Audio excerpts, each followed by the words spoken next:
Hello, everyone. Jeff Johnson from the Gazette here with a pole sticking out of the top of my head, apparently, from the Field of Dreams.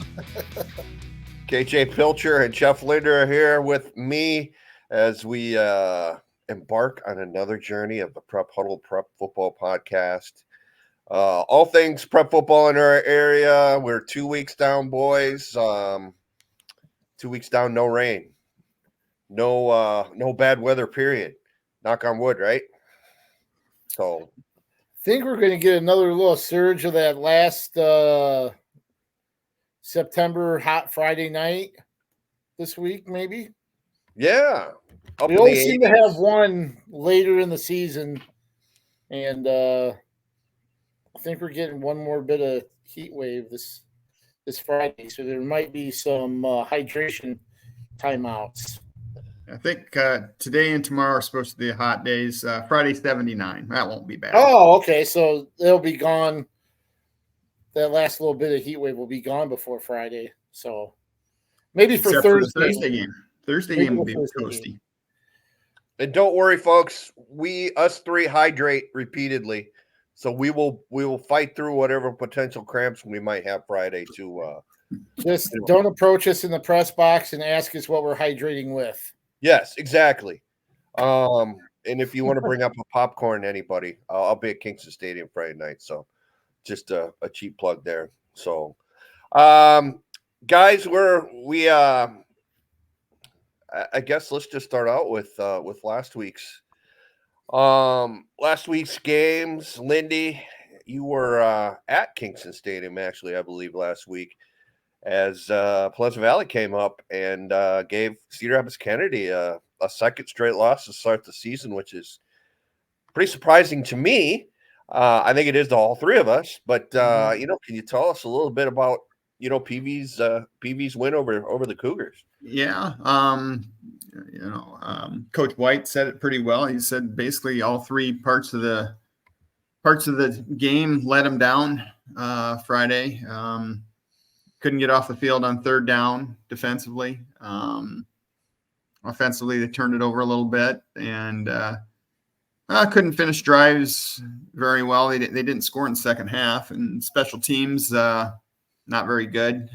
Kennedy's usually got good special teams. They missed an extra point that kept them behind early.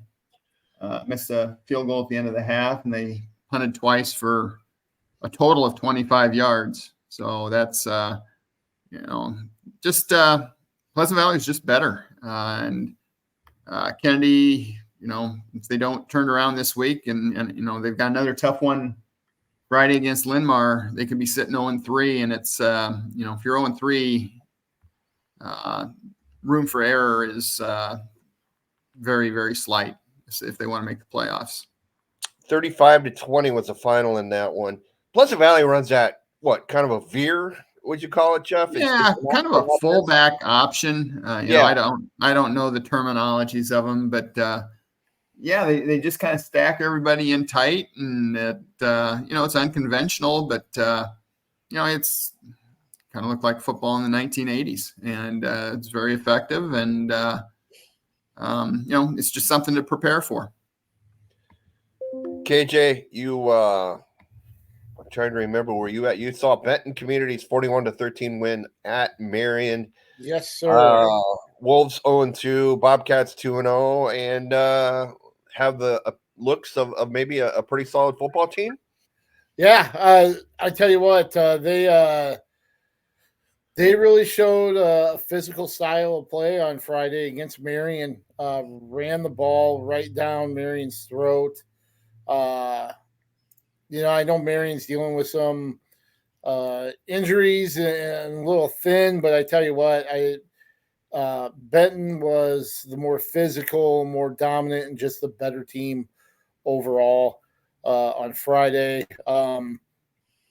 They rushed for 311 yards, 159 from Brendan Hain, 153 from Dylan Lefevre.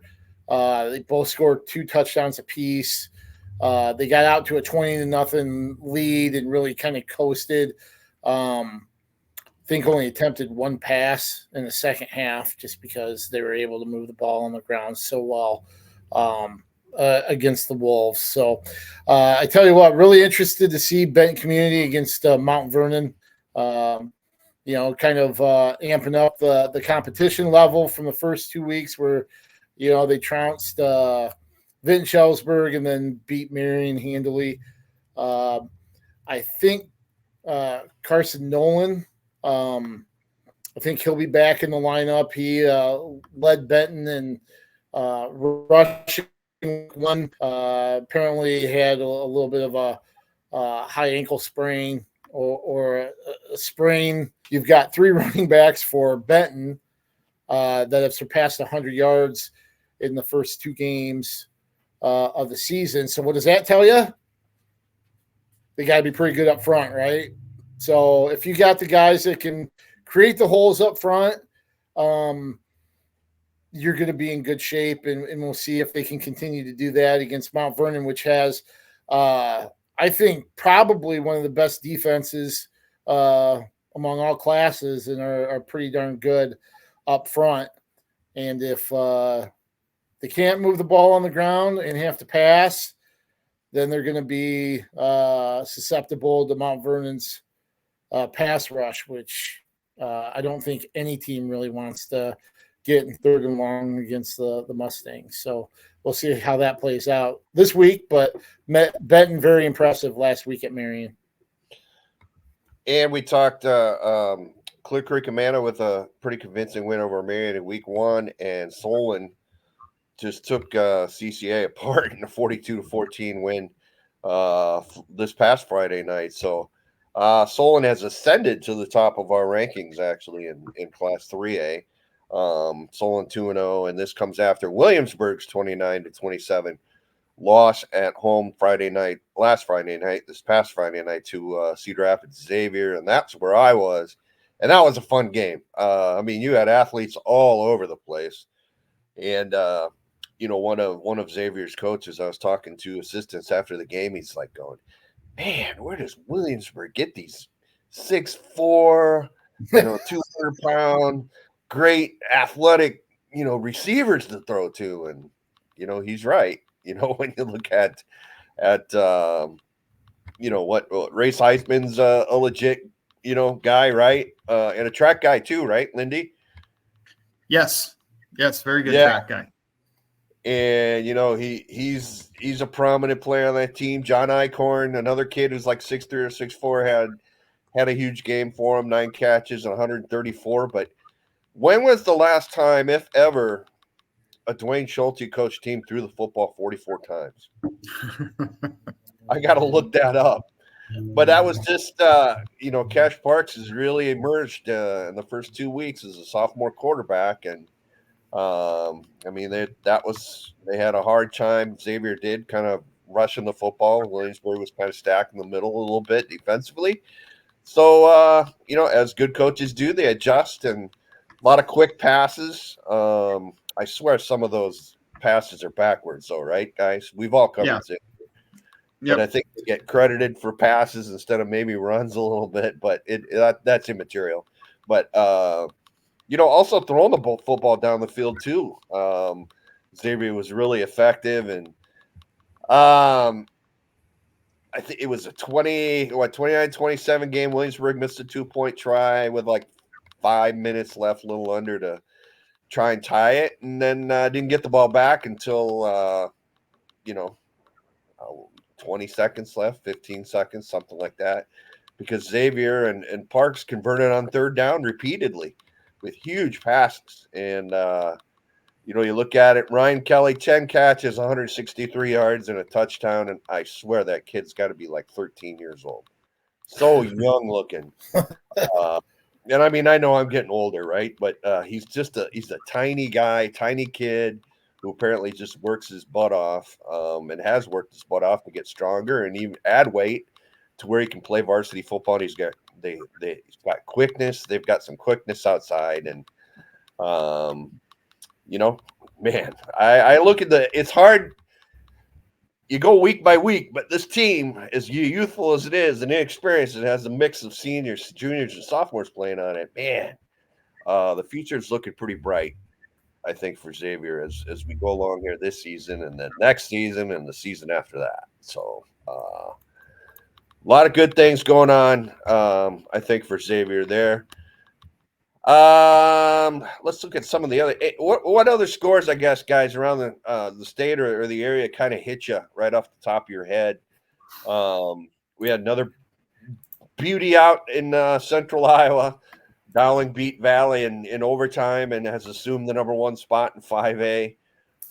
Anything else score wise kind of hit you as a significant score? Maybe this past Friday night. Well, I think if you look down to the south, I think that 49-20 win for Liberty over Iowa City High was an attention getter. I don't know about you guys, but did you have Liberty going 2-0 and racking up 105 points against West and City High in the first 2 weeks? No. Not the latter. No. No. Certainly 2-0 wasn't out of the question, right? Certainly two wins, but to rack up 105 points,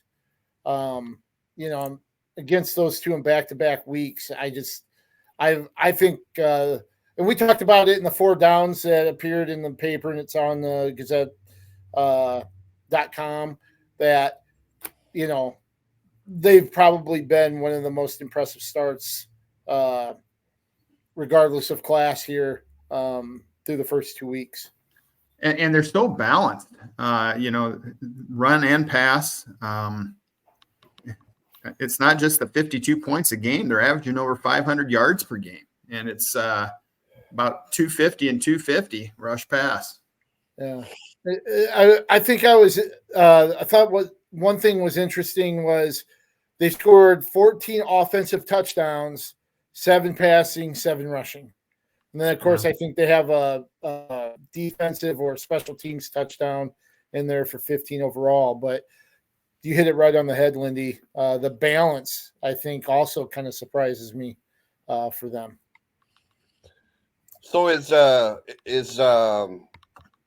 Coach, is Scott Chandler playing? Is that part of it? Did he come back and, former NFL tight end, first year as head coach? I didn't know if he's sneaking on the field and, catching passes on certain packages. Okay. Yeah, exactly. Exactly. A couple other ones I'll throw out there that maybe we can talk about. We had Decorah beat West Delaware in a game of ranked teams in their respective classes, 31-25. That must have been a humdinger, certainly of a game. And then Dubuque Wahlert knocked off Western Dubuque, 28-16. Very impressive win for the Golden Eagles, who play Xavier, I guess, this week. So, anything in the Rock Bowl? Yes, they stormed the field at the Rock Bowl after that win, so that was a big one for Wahlert. Yes, Wahlert does play at the Rock Bowl. That's Loras College's infamous Rock Bowl stadium, literally built into a rock. So, another one, guys, that I think kind of bodes well for Eastern Iowa. Cedar Falls is able to go to Johnston and beat the Dragons 37-34 Friday night in, I think it was 2 overtimes. 3 overtimes as I look at it. 37-34 Cedar Falls. That's a big to me, that's a big win as we talk about how certainly the suburban Des Moines schools have dominated the 5A portion of high school football. But and those were 2 teams that were pretty tightly. I think we had Cedar Falls ranked, right, last week. I remember right. I know Johnston. No, this is the first week that we did. Okay, they weren't even on my radar after the first week, and then they beat Prairie, and then they go over to Johnston and win, and they've gone from unranked up to number 7 in 2 weeks. Well, Cedar Falls was one of those teams that they had a couple key components back, but they also graduated quite a few players from a year ago, if I remember, when I was looking at stuff for preseason rankings. So there was this kind of question mark around them. But given the performances in the first weeks and wins over Prairie and Johnston, I think those questions may have been answered. Maybe they should have left the Unidome years ago. Yes. Yes. They can play outside, folks. They can play outside. So a nice win for Iowa City Regina. Let's mention that one real quick. 28-17 over Mid Prairie, which I know is 0-2, but who we think will have a really good district season in Class 2A. So a nice win there. Waukon rebounds, beating MFL Marmac 28-12. Just kind of looking over some of the things from this past Friday night that might be interesting. I know KJ, you really like Dyersville Beckman with another win this week, 21-0, or last week over Monticello. And hey, the Tractor Bowl, Central City 44, Springville 14. That was kind of a surprise, right? I thought it was a big surprise. I had Springville winning that district to start the season, and now who knows? Central City might be a front runner. They play Edco this week, I believe, and that's starting to look like a big ball game in that district. Let's see who else we got here. Linn-Mar beat Cedar Rapids, Washington 41-10. We'll talk about its game Friday night against Kennedy here in a little bit. Iowa City West, another East beats Central Iowa scenario there, 34-28. West edges Urbandale. And I think that's a good bounce back for West after the opening loss to a rival. So good for West and Coach Hartwig down there, getting a good win to go to 1-1. All right, let's our rankings, Gazette rankings have kind of changed a little bit already here in the first couple of weeks of the season. 5A, we've got number one now is West Des Moines Dowling. Had 3 different number ones in the last 3 weeks preseason. In week 1, week 2. Waukegan there at 2, Valley at 3, Ankeny Centennial 4, Southeast Polk 5, and then Bettendorf, Cedar Falls, Linn-Mar, Liberty, and Johnston are your bottom 5 there. 4A, Lewis Central continues to be a very solid and unanimous number 1. North Scott's 2, Indianola, North Polk tied at 3, Cedar Rapids Xavier at 5, Pella 6, Decorah 7, Gilbert 8, Adele DeSoto Minburn back in the rankings under Doug Winkowicz, their new head coach, former West Delaware coach. They're at number 9, and Western Dubuque hangs in there at number 10 despite the losses last week. Class 3A, Solon's now your number 1 team, Williamsburg to 2, Mount Vernon 3, Algona and Clear Lake. Then the bottom 5, Independence, Dubuque, Wahlert, Nevada, Sioux City, Heelan, and Harlan. 2A, West Lyon is number 1. Van Meter, which had a big win last week, is in there at 2. Prairie City, Monroe 3, Spirit Lake 4. They all have first place votes, which kind of shows you how balanced we all think 2A is. Central Lyon, George Little Rock is your number 5. Then your bottom 5 are Carroll Kemper, Clarinda, Cherokee, Northeast Goose Lake jumps in there, and Jessup, which had another nice win last week. The Jayhawks are in at number 10. 1A, Grundy Centers, number 1. OABC IG, number 2. Wilton, 3. Dike New Hartford and Emmitsburg at 4. AHSTW at 6. Iowa City, Regina, 7. South Hardin, 8. Hinton in there at 9. And Underwood, despite being 0-2, playing a very tough opening schedule, is in there at number 10 and 1A. Class A, Woodbury Central 1. ACGC, not to be confused with ACDC, is number 2. West Hancock 3, St. Ansgar 4, Mount Air 5 has a first place vote. Then your bottom 5 are Starmont, Madrid, Lisbon, Earlham, and Kingsley Pearson. Kingsley Pearson sharing this season with River Valley, right, Lindy? True. And then 8 players, Remsen St. Mary's at 1, Bedford 2, Algona, Garrigan, Audubon, and Don Bosco, 1 through 5. Then 6, 7, 8, 9, and 10 are Lennox, Iowa Valley, Anita Cam, Lansing Key, and Gladbrook Rhinebeck. So Anything in the poll, the polls this week that kind of stands out to you guys? Well, I think you brought up the 5A deal, and we might have more of a revolving door. Dowling plays Ankeny. I know Ankeny's 0-2, but they're still very good. Centennial plays at Cedar Falls. That's going to be a dandy. Valley plays Johnston. Linn-Mar Kennedy. So Liberty PV. I think there's going to be quite a bit more movement this week. Any of the go ahead, KJ. Well, I was just going to say, I kind of mentioned Cedar Falls had some question marks, and they had some guys step up after graduation, kind of cleared out some key players. What about Lisbon? How many seniors did they graduate from that team last year? And especially guys in skill positions. And look what they've done so far to start this. You talk about reloading. I've been very, very impressed with what Lisbon has done here early on, especially after what they graduated as far as talent goes. And they're kind of climbing up the rankings a little bit. But that's kind of stood out to me so far. Columbus Junction on the docket this week for the Lions. Haven't given up a point. Yeah, it will be. Lisbon hasn't been scored upon in his first two games. A lot of good athletes.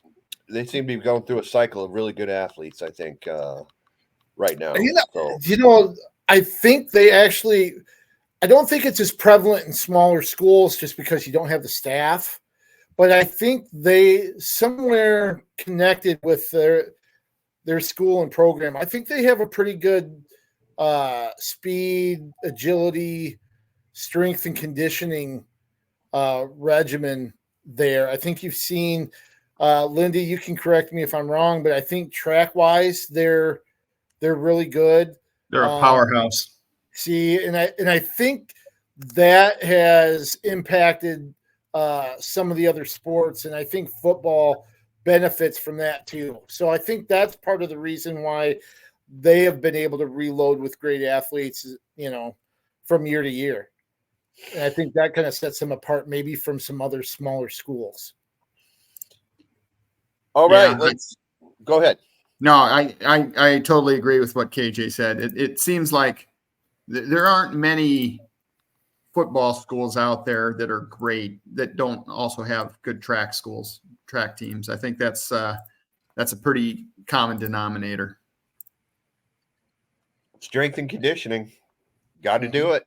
Got to be prevalent with it. So, let's swing forward now, I guess, a little bit. We've got a game on Thursday night. KJ will be there. That is Davenport West at Cedar Rapids, Washington, and the Warriors. I would think, KJ, they've been fair. Obviously they were right there in the first game, lost to Hempstead in a game that they led in the fourth quarter. Then last week, 41-10 against Linn-Mar, which probably isn't great, but no running clock. If you can look at it that way. Well, they did some positive things. It sounded like they forced a bunch of turnovers. Maybe some of it was Linn-Mar playing sloppy or what have you. But still, I think they came out, and didn't back down early on. I think Linn-Mar really was able to pull away later once they cleaned things up. But like you said, they were very competitive. I think had a second half lead against Hempstead. I'm not exactly sure, but they were competitive in that game. Forced a handful of turnovers against Linn-Mar early on, even though the Lions pulled away. So, this was a team, I don't know if outside of the program, obviously inside the program, they're going to have high expectations regardless. But I don't think a lot of people expected much out of Wash in this first year under Coach Addy, just because I think there's a rebuild that had to go on. But they've actually played better than I think a lot of people expected, or maybe I'm just telling on myself here. Maybe other people don't agree, but that's what I thought. And to see them be competitive, I think they're ahead of the curve of where maybe I thought they would be. And I think they have a winnable game here with West on Thursday. So I'm excited to kind of see what they do at Kingston. And see if they can put some of those things together where they're able to put points up in week 1, then they're able to force turnovers in game 2. If you can kind of consolidate those in one performance, you have a shot at winning. So we'll see if they'll be able to do that on Thursday. As we mentioned, KJ will be out there. So follow him on Twitter at KJ Pilcher. He'll have game updates as we go along, and then certainly a story on Gazette Online after that ball game's over tomorrow night, Thursday night. And I could be available for autographs before the game in the east end zone. So just kind of look for the signs for that. Now the east, is that by the bathrooms or the other side? You have to find the signs. Okay. All right. East end zone. Okay. So just keep walking around looking for the signs if you don't see them at first. I know KJ will personalize because he doesn't want any of that stuff getting sold on eBay. Right. But that's his choice, folks. But hook him up. That's the Gazette's new NIL format we've got going. Yes. Exactly. So do that pregame. Friday night, we got some games around that are interesting to me. Xavier goes up to Western Dubuque. Every time those two teams get together, it seems like it's a great ball game. Pleasant Valley hosts Iowa City Liberty. That one I'm really looking forward to seeing how that one comes out. And Jeff, where are you going to be? I know you had first pick this week. I was the first round draft pick. I'm going to go to Van Horn. Benton Community hosts Mount Vernon, and I've been assured that the crock pot will be on, and I get a seat in there next to it. So that'll be great. Awesome. The party potatoes at Benton are phenomenal. Do me a favor, see if you can get one of those to-go containers from Sean Fiffner. And I might get 2. Grab me a scoop or 2. I'll have them for lunch in our staff meeting Monday. Love it. Scouting report on that one, Jeff. What do you expect? I expect a pretty competitive ball game. Mount Vernon's great. Both these teams have outscored their opponents 80-something to somewhere in the teens. Benton's got a really rugged running attack, and I think it's going to be a good ball game. I'm looking forward to it. KJ, also on the road this week. I am. Starmont and Northland and a big I am hitting the road, baby.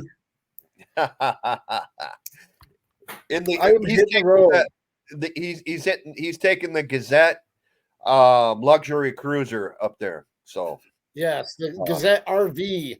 Yes. So heading up to see Northland at Starmont, both schools 2-0. Northland coming off 48-point victory over Postville, and Starmont coming off a 47-point win over Clayton Ridge. So, these two teams were part of a district that, I think East Buck kind of pulled away, but at one time everybody had beaten each other. The thing that I think is interesting here right now coming into this game, I believe Northland has won 9 straight games in this series. So that kind of surprised me a little bit, but we know Starmont had kind of gone through that cycle of down years where they struggled with numbers and stuff. But the other thing too is that Northland has shut out Starmont 27-0, 59-0, 43-0, 53-0, 52-0 in the last 5 games. Wow.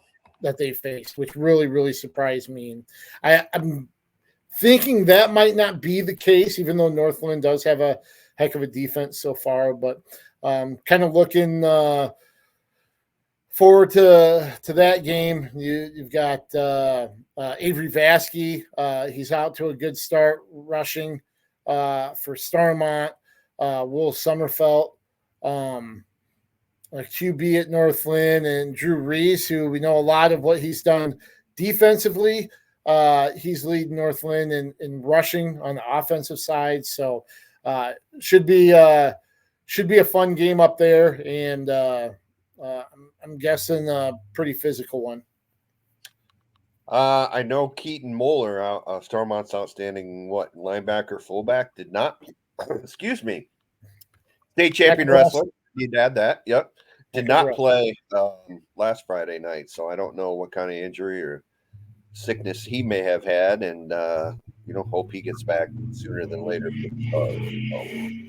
I will be at Kingston Stadium for the first time this season to Kennedy and Linn-Mar get after it. And in any sport, it doesn't matter what sport that is, these two schools are big rivals. And we know Kennedy really, really needs a win. And Linn-Mar's, had two impressive wins to start the season, 2-0. So what do you think the key there is, guys, for Kennedy? Slowing down Dylan Luzinski, would that be a big one, big start? I think they just got to play a clean game. And, okay. They're going to have to bring the juice, bring the emotion, whatever cliche you want. Because I think, I don't want to say they're in desperation mode, but it's pretty close to, if they want to make the playoffs, this is close to a must win for them. Sure. As you mentioned, Jeff, go ahead, KJ. Well, I was just going to say, let's not forget that Kennedy's had a tough schedule here. With Dowling, PV's obviously better than what we gave them credit for. When you're facing teams like that, you can't make the mistakes and the errors that they did, especially in week 2. So, this is, if I was Brian White, I'd be telling them, hey, you just clean up things, we'll be fine. So this is another tough game, but if they can shore up those mistakes, I think they'll be in good position. This could be a close one. Kennedy was 0-2 last year. They came back. They finished 6-3. So, but that was with a win in week 3. So, and I think the difference for Linn-Mar is this year they're healthy after 2 weeks, and last year they were not. Right. Some other games maybe of interest. Jeff kind of hit on this one a little bit. Cedar Falls was another big one, hosting Ankeny Centennial. Another opportunity for Eastern Iowa to show out a little bit. You also mentioned Ankeny and Dowling play Friday night in another big one. Bettendorf and Urbandale play another East versus Central Iowa game. You have in the smaller classes, Cascade and Monticello are big rivals. They'll go at it Friday night as well. Just kind of looking up and down. Ames and City High, the old Cyhawk thing. They play as well. We mentioned Western Dubuque and Xavier. Could be a big game. Pleasant Valley and Iowa City Liberty. Clear Creek and Manna and Williamsburg at Clear Creek. That'll be an interesting game as well. Marion's got Center Point Urbana, which has played pretty decent the first 2 games this season. Looking for its first win of the season. So just some of the games to look at. We'll be all around. So the Gazette.com is where you will get a running scoreboard, all that kind of stuff to keep you informed. And then, of course, Green Gazette after the game's over on Friday night. Stories, highlights, everything you want. So that'll be Friday night, and of course KJ Thursday night, and I'm going to turn it over to KJ because he's got some more fun and games for us here. Yeah, before we get into our who's got more, you guys familiar with the significance on Friday? What's that? Friday the 13th. Oh, thanks a lot for that. So with that being said, I just have a random two-part question for you. One, because of being Friday the 13th, and athletes are probably the most superstitious people in the world, do you have any superstitions that you go by? And then secondly, with it being Friday the 13th, what's your favorite movie in the Friday the 13th franchise? Wow.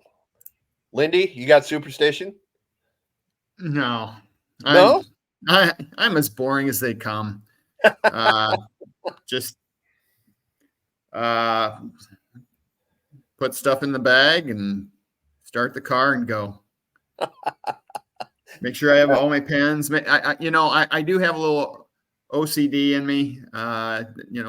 Make sure double, triple check to make sure I've got my mouse and my cords and all that stuff. And I don't know. I'm always afraid I'm going to get somewhere and be missing something. But superstitions, no. And boy, I watched the first 5 minutes of the first Friday the 13th movie, and that was enough for me. No, that stuff spooked me. All right, I'm going to go with the OG as well. That was my favorite, the original Friday the 13th. And I don't know. I think it's OCD more than a superstition. But if I walk, I try and avoid every crack in whatever street I'm walking on. Really? Well, that's more OCD, right? That's got to be OCD. There's some superstition to that too. Okay, All right. Some superstition there. Yeah. So those are my two answers. KJ, how about you? I think my biggest superstition, this isn't necessarily isn't football related, or anything like that, but there are a lot of things that multiples of 5 is a big thing for me. I won't listen to radio or TV unless it's the volume set on a multiple of 5. Like when somebody turns it up, I'm like, hey, move it to 20 or move it to 15. Don't sit in the middle. I'll log off. Like when we're done here, I'll even stay on, even though the studio is closed down. I'll stay on until the next multiple of 5 on the minutes. So Nice. that and like when you spill salt, throwing it over your shoulder, that kind of thing. Those are my superstitions. And Friday the 13th, I think the final chapter, which was actually 4 out of 10. So it wasn't really the final chapter. But I think between 2 and 4, those were my favorites. So that was your wheelhouse. Yeah. So All right, here we go. Who's got more? You guys buckle down. You studied, ready for this? Let's go. All right. We'll start out with a low-key one here. Who has more field goals this season? Ben Community's Elijah Kupka, Xavier's Owen Vasquez, or Solon's Ryan Locke? All right. Vasquez had 3 last week, and I think he had at least 1 the week before, so I'm going Vasquez. Okay. Lindy? Well, now that you told me that, I think I'd have to do the same. Yeah, that's probably who it's going to be. I'll just say the Solon kid to be fun. Okay. Elijah Kupke went 2 for 2 against Marion last week, and those are his first 2 of the season. He has I'll save that. But Locke also has 2. He's 2 for 3 this year. Owen Vasquez, he's just 3 for 3, according to Bound right now. But it is Owen Vasquez. JJ, you're right, with 3. Now, can you name who has the longest field goal out of those 3? This is extra credit. Okay. Again, I'm kind of halfway cheating because I remember Vasquez's 3 last week. 35 was the longest. So I'm going to go the young man from Solon. Okay. Lindy? I'll stick with the Solon kid too. And I don't remember his name. I'm sorry. Ryan Locke has a long of 31. Ah, Kupka has a long of 31, and Vasquez, as you mentioned, a long of 35. So Darn. Vasquez, the answer to both. Okay, who has more? Belle Plaine rushing touchdowns, Williamsburg Race Heitman solo tackles, or Indy's Brady Kurt receptions? Belle Plaine rushing touchdowns, Heitman solo tackles, Independence's Kurt receptions. go ahead, Lindy. I'll go with Belle Plaine touchdowns. Okay. I'm going to agree with him. Okay. Belle Plaine has 20 rushing touchdowns. Jeez. Brady Kurt has 17 receptions. Heitman has 21 solo tackles through 2 weeks. How about that? So pretty I impressive. should have known there. that. I saw him play last week. Darn.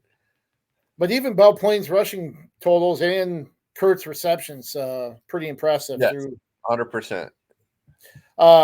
Okay, who has more rushing yards so far this season? Total rushing yards. Is it West Delaware's Brent Yakovic, Starmont's Avery Vasky? Notice I didn't mention his total when I was talking about the Northland Starmont game, by the way. Or Lisbon's Tiernan Boots? Educated guess. I'm going with I was looking up all-purpose yards for guys, and he was like in the top 10, so I'm going Vasky. Vasky, okay. I'm going to agree. I kind of have an advantage. I've been working on the capsules. I know Vasky's at 325, so I'll go that direction too. Well, I have, according to Bound, Vasky was at 329. Okay. So he's at 329. Tiernan Boots is at 318. Brent Yakovic, rushing yards, according to Bound, 345. So the answer is Yakovic. Never should have doubted Biankovic ever. And here's extra credit. Who has the most rushing touchdowns out of those three?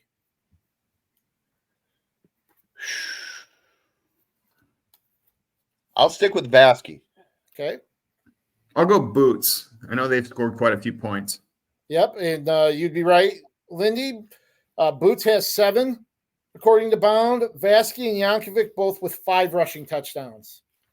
We were talking about Lisbon and track and stuff and all that earlier, and Boots was a runner-up 100-meter guy last year in Class 1A to his teammate. Wow.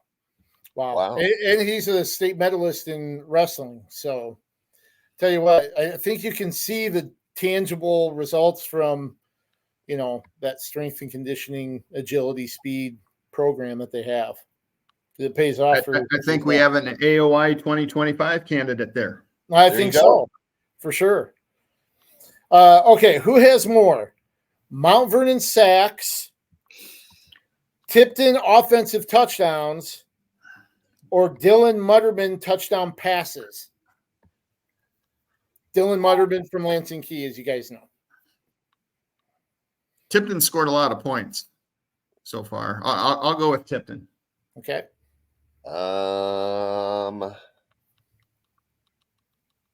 going with my boy Mutterman from Key High. Okay. Tipton, by the way, 2-0, right? Mm-hmm. Strong start. I know things get a little tougher here coming down the road for him, but I think the people at Tipton have to be happy with the way things have started. Tipton, 14 offensive touchdowns. Dylan Mutterman, 12 TD passes.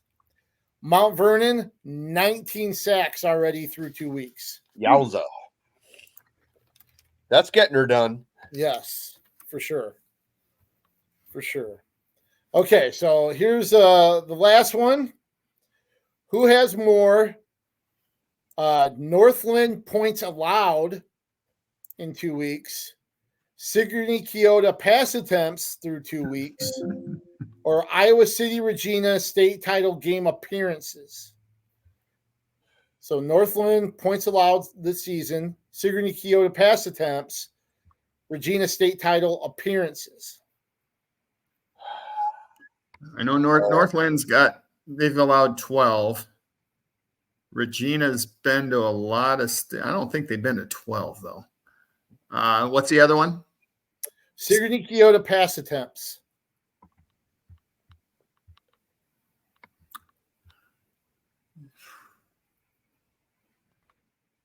I'm going to go Sigourney Keota pass attempts. Okay. Let's see, 9 would be 9 to 12. Championship game appearances. Northland. Kind of a trick question. Northland has allowed 12 points. Regina has made 12 championship game appearances. They're 8-4. So Northland and Regina both at 12. Northland's only given up 6 points in each of its first 2 games. So you could have gone Northland or Regina. Sigourney Keota has only passed the ball 9 times. Not really surprising with their rush attack. In their game against Mediapolis, which I thought was a big win, especially after their loss in week 1, they only passed the ball 1 time, an incompletion, but they rushed for well over 300 yards against Mediapolis, so they didn't need to throw the ball. But they've only thrown the ball 9 times through 2 games. So there you go. And Regina's 8-4 in those 12 championship games, by the way. It's pretty good. I think I only got one answer right. So, Jeff, congratulations. I know you got I don't know. Did I get any right? I think so. Okay.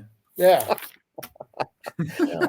Real quick. Who's got more, JJ misses or me? That's right. That's right. Next week, let's get ready. We'll do the match game. We've done a couple of different things. Would you rather? Who's got more? Let's do the match game for next week. Love it. Okay. I want to do Plinko. Oh, yeah. Plinko. Exactly. Nathan, find out how we can do that for one of the following weeks.